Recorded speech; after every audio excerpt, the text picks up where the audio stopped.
It's June 18th here in Seoul, and I'm Kim Dami. We begin with these stories making the headlines at this hour. Starting with Russian leader Vladimir Putin's North Korea trip. The Kremlin and the regime have confirmed Putin's first visit to the north in 24 years. Ahead of his two-day trip, he says he'll be looking to develop a trade and reciprocal payment system that the West does not control. South Korea's top lobby group of doctors, the Korea Medical Association, is staging a nationwide strike of community doctors today against the government's medical school quota expansion. Around 4% of medical centers have registered to halt services. Despite being in its early stages, violence at EU 2024 in Germany has led to at least 8 arrests. Local police remain on high alert with Islamic State warning of attacks. Russian leader Vladimir Putin is heading to Pyongyang today at North Korean leader Kim Jong-un's invitation. The two leaders are expected to further upgrade their ties by signing a comprehensive strategic partnership treaty. Shin Ha-young reports. As confirmed by both the Kremlin and North Korea on Monday, Russian President Vladimir Putin will travel to North Korea on Tuesday for a 2-day visit before heading to Vietnam later in the week. This is his first visit to Pyongyang in 24 years since July 2000, when the North Korean leader Kim Jong-il and the Russian leader announced a joint declaration on friendly cooperation. It will be Putin's third summit with leader Kim Jong-un following their second meeting last September. According to the Kremlin, Putin will arrive in Pyongyang on Tuesday evening and hold meetings on Wednesday. A Kremlin aide said the two leaders will sign several important documents, which may include a comprehensive strategic partnership treaty outlining future cooperation and deal with security issues. They also plan to discuss issues including the economy, energy, transportation, and agriculture. Meanwhile, the White House on Monday expressed concern over Putin's visit to Pyongyang, warning that it could deepen military cooperation between Russia and North Korea. Not just because of the impacts it's going to have on the Ukrainian people, because we know North Korean ballistic missiles are still being used to hit Ukrainian targets, but because there could be some reciprocity here that could affect security on the Korean peninsula. Ahead of his visit, Putin said in a letter published in North Korea's Rodong Sinmun on Tuesday that he intends to alleviate relations with North Korea to a higher level. He added that they will develop alternative systems for trade and mutual settlements not strained by Western countries and jointly oppose their legitimate restrictive measures. Shin Ha-young, Arirang News. Also taking place during Putin's North Korea visit is diplomatic security talks between Seoul and Beijing. The dialogue is also drawing much attention, with Korean Peninsula issues set to top their talks. Bae-eun-ji has more. This week is set to be a busy one of diplomacy on the Korean Peninsula. South Korea and China are scheduled to hold high-level talks between their foreign and defense officials on Tuesday, the same day that Russian President Vladimir Putin will likely visit Pyongyang. South Korea's foreign ministry announced Monday that the 2+2 meeting set to take place in Seoul will be led by Vice Foreign Minister Kim Hong-kyun and his Chinese counterpart Sun Wei-dong. Defense officials at the Director General level from the two countries will also be joining the meeting. The two countries agreed to hold such talks last month when President Yoon Suk-yeol sat down for a separate bilateral meeting with Chinese Premier Li Chang on the sidelines of the trilateral summit with Japan. The dialogue was first established in June 2013 and was held that year and in 2015 between Director General level officials. The meeting has not taken place since then, amid strained bilateral relations, after South Korea agreed to deploy a U.S. missile defense shield called the THAAD system. During Tuesday's meeting, the two sides will likely discuss the recent situation on the Korean Peninsula, including the North's trash balloons and the South's decision to suspend the inter-Korean military agreement. South Korea is expected to once again ask China to play a constructive role in resolving North Korean issues and highlight the importance of communication between Seoul and Beijing to maintain peace in the region. All eyes are now on whether the upcoming meeting will help resume high-level communication channels between the two countries and have China keep a distance from the trilateral partnership between North Korea, China, and Russia getting stronger. Bae-eun-ji, Arirang News. Now, what to expect from Russian leader Vladimir Putin's first visit to North Korea in over 2 decades? Let's turn to Stephen Rupert, the president of Asia Dialogue. Welcome back. Nice to be back with you. I have to ask you first, the question is, why now? Why is Putin making a trip to the north now? Well, Putin wants assistance from North Korea, particularly by way of munitions. And now, because he feels he has an edge up in Ukraine, and we've just had the G7, he's just been in China. So the opportunity for him to continue to show his eastern lean takes him to Pyongyang and later this week to Vietnam. Well, in the meantime, though, the North has also paused its repeated provocations, from sending propaganda leaflets to South Korea to sending harsh messages to Seoul instead. Now, why the pause? Because Russia's a much bigger ticket. That's really the priority for North Korea right now. Both North Korea and Russia are isolated. The leaflets and balloons, that's an irritant to South Korea. That can happen anytime and something they can return to. But this is the nature of diplomacy, and this is pretty high-profile poker. So Russia being the top priority at the moment, you're saying.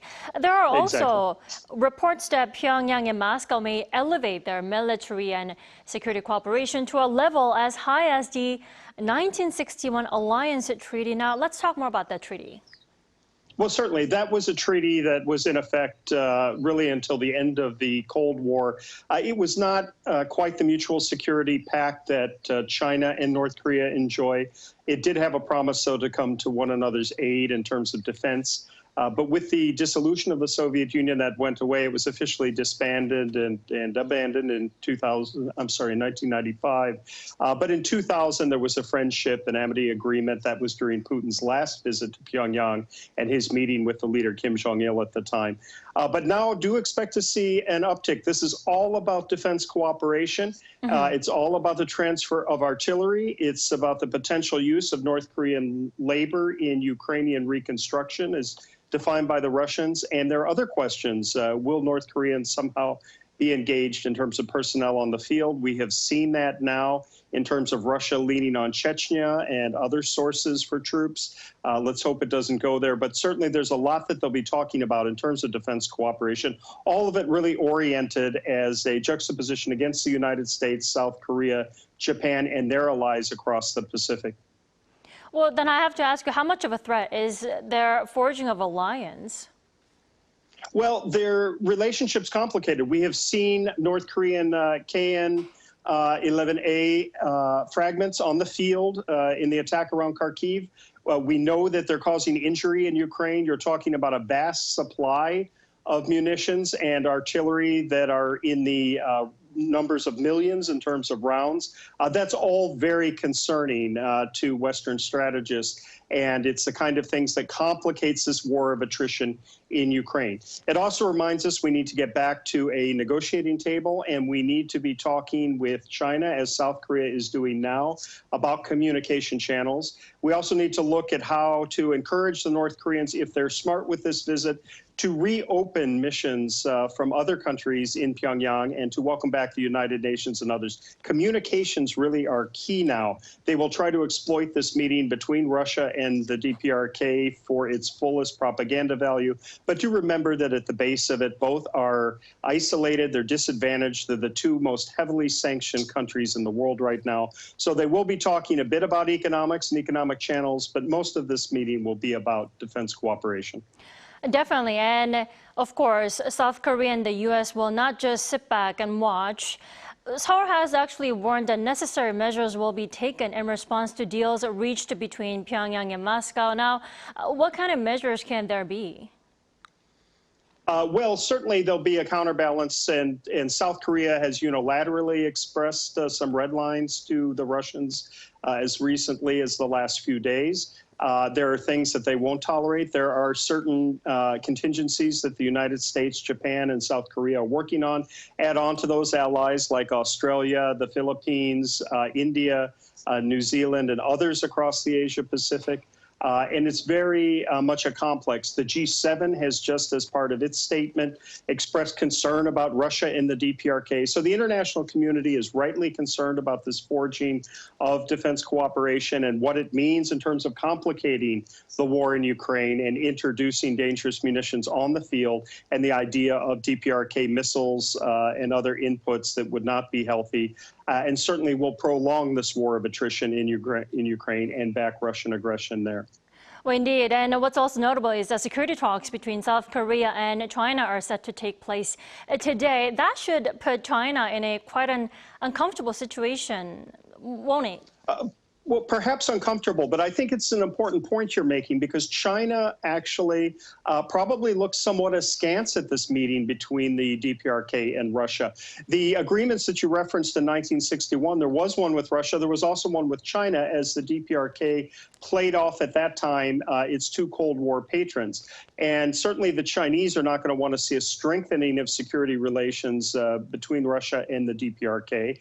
But it also reminds us that China has an important role to play in terms of mediation, in terms of information flows, in terms of communications. And ultimately, they do have greater influence over the DPRK than Russia does, though clearly Vladimir Putin is looking for as many friends in a world in which he is isolated as possible, Kim Jong-un and the DPRK regime being one.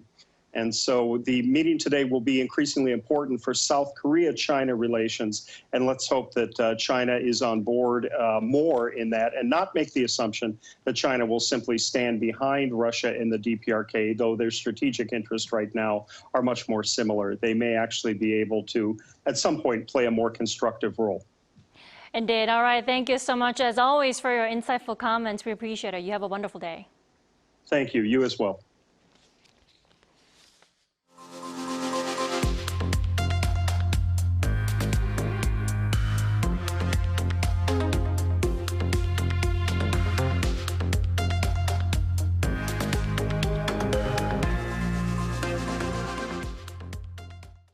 The S&P 500 hit yet another all-time high Monday, marking the 30th time the index reached a fresh high this year.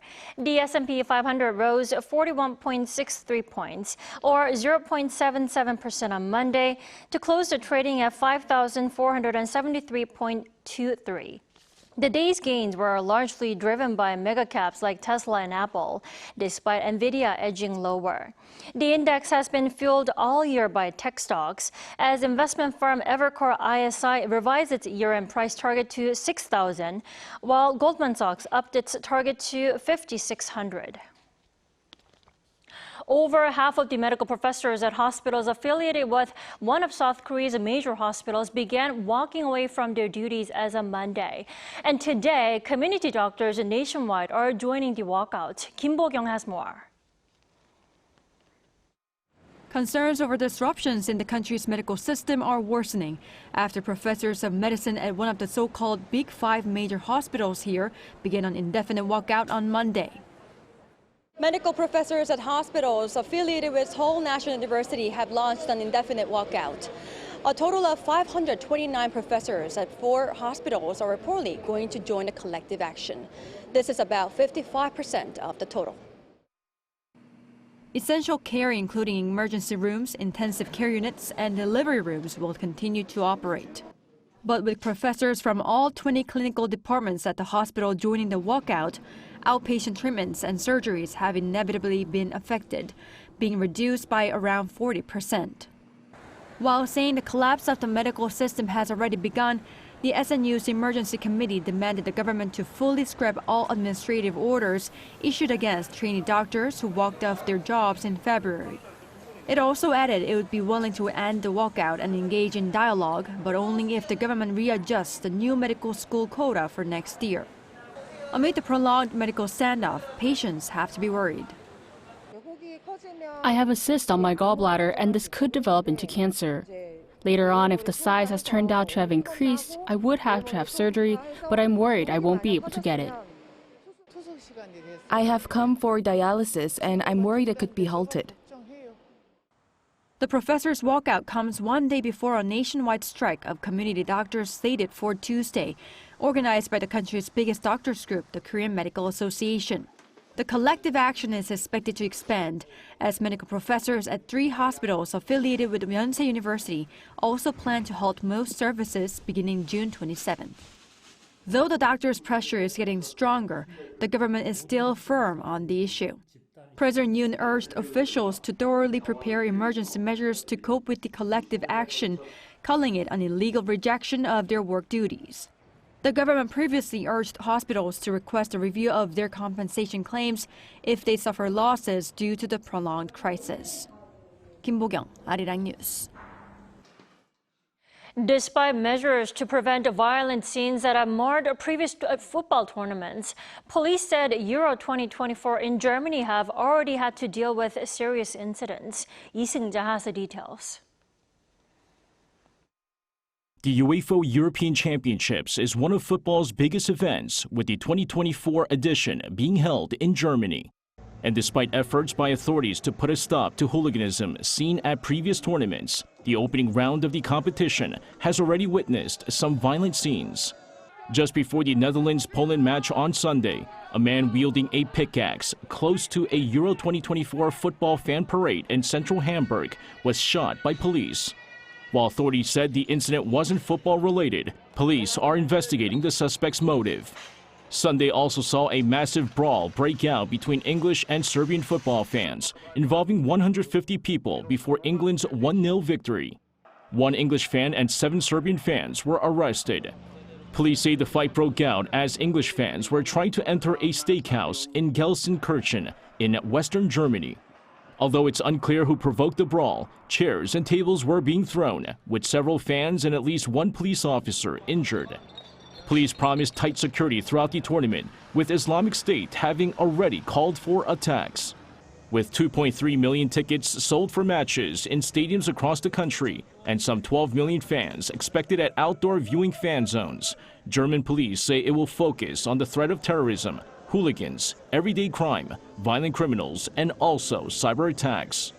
Lee Seung-jae, Arirang News. Visiting iconic landmarks and snapping photos top many people's to-do list when traveling. But in an era where health and wellness are among people's top priorities, medical tourism is on the rise, with Korea a popular destination. Song Hee-jin reports. One of the great things about traveling is that it can make you a better version of yourself. Medical tourism, where people travel abroad for medical care, does this by improving both your inner and outer well-being. Korea has become a top destination for medical tourism over the years. Data from the Health Ministry shows that Korea welcomed a record high 606,000 foreign medical tourists last year. That's more than double the number from 2022 and the highest since data collection began in 2009. The most popular departments were dermatology, plastic surgery, and internal medicine. By regions, Seoul City hosted 78% of them, with 1/3 who visited in 2023 coming to one particular district. So the Gangnam-gu district in southern Seoul, where I am right now, is renowned as the epicenter of Korea's medical tourism. And that's because it's home to countless beauty clinics, including ones that specialize in plastic surgery, dermatology, dental care, and hair restoration. The Korea Medical Tour Promotion Association under the Culture Ministry recently held an event inviting international content creators and social media influencers to experience K-medical tourism firsthand. I believe the key factors behind the growth of Korea's medical tourism market are the popularity of K-dramas and K-pop, which have made people want to visit Korea. Also, the country's cosmetics and healthcare markets have expanded significantly. We, as doctors, will work with these influencers to promote Korea's excellent medical services worldwide.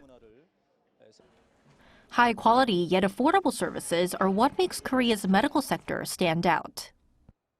The professional results and the doctors are really good, and also it's very, very cheap compared to other countries. I'm from Europe. The clinics there are highly expensive, so I think this is something that attracts people to the surgeries in Korea. I would say accommodation. I think there's a lot of centers that offer multiple languages and interpreters as well.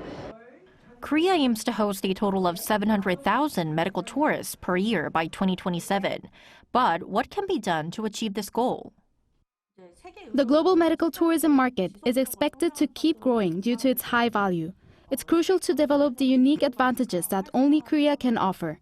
The government is making continuous efforts to improve services to meet the needs of medical tourists, from their arrival to departure. We need to keep integrating medical services with tourism programs and increase support for these initiatives. Combining medical care with travel, medical tourism offers a holistic approach to healing and well-being. 송유진, Arirang News.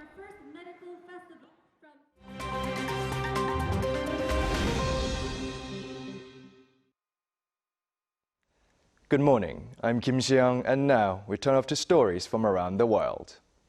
Israeli Prime Minister Benjamin Netanyahu dissolved his six-member war cabinet tasked with coordination of the conflict in Gaza following the departure of centrist opposition leader and former military chief Benny Gantz earlier this month. According to Israeli government spokesperson David Mencer, decisions on the war with Hamas in Gaza will now be made through the pre-existing security and full cabinets, which do not affect the Israel Defense Forces' existing chain of command.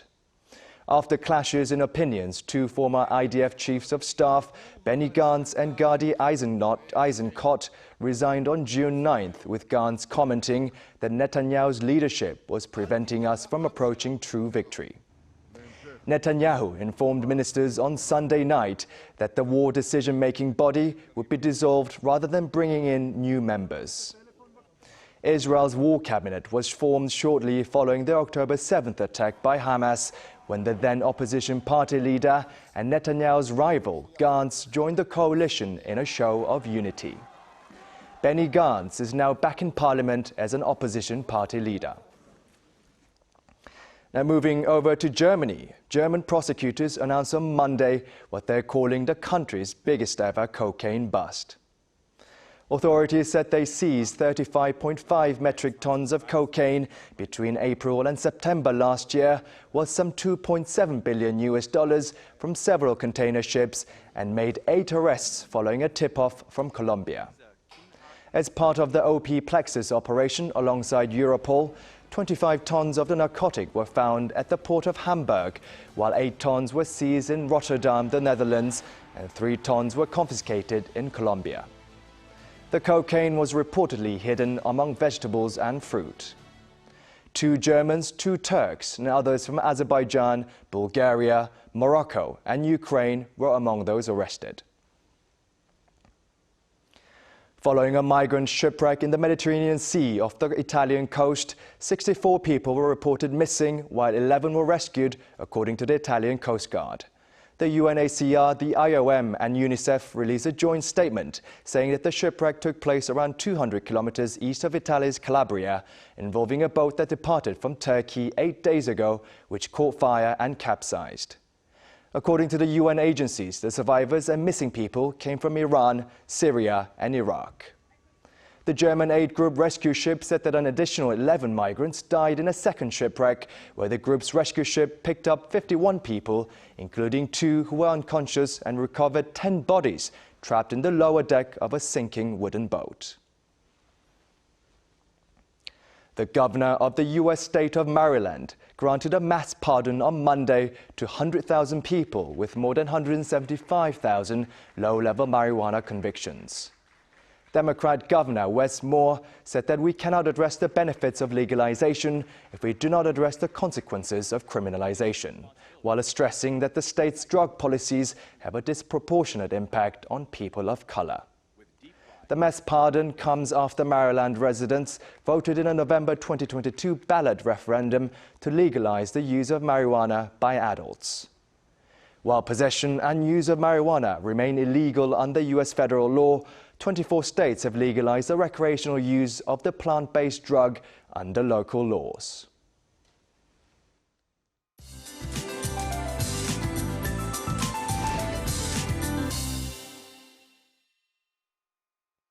Good morning. I believe I've been repeating myself during the weather reports for the last couple of weeks, saying it's going to be a scorcher under sunny skies. And today is no exception. In fact, it will be hotter in most places with heat advisories in place for parts of Gyeongsang-do and the surrounding areas. And especially Migrant in Gyeongsang-Namdo province will see a high of 36 degrees Celsius this afternoon. And sunny skies will beam down nationwide, and carrying an umbrella for UV protection is an excellent idea to give shade and help avoid UV rays. Do not hesitate to walk around with it to stay safe in the sun. Plan outdoor activities for cooler parts of the day. Seoul and even Busan could see a high of 32 degrees Celsius. Daegu and Gyeongju will be topping out at 34 degrees this afternoon. After the mercury hits its peak tomorrow at 35 degrees in Seoul, numbers will try to go back to the norms. Meanwhile, Jeju Island will see rain from tomorrow into Friday. With that in mind, let's take a look at the international weather conditions.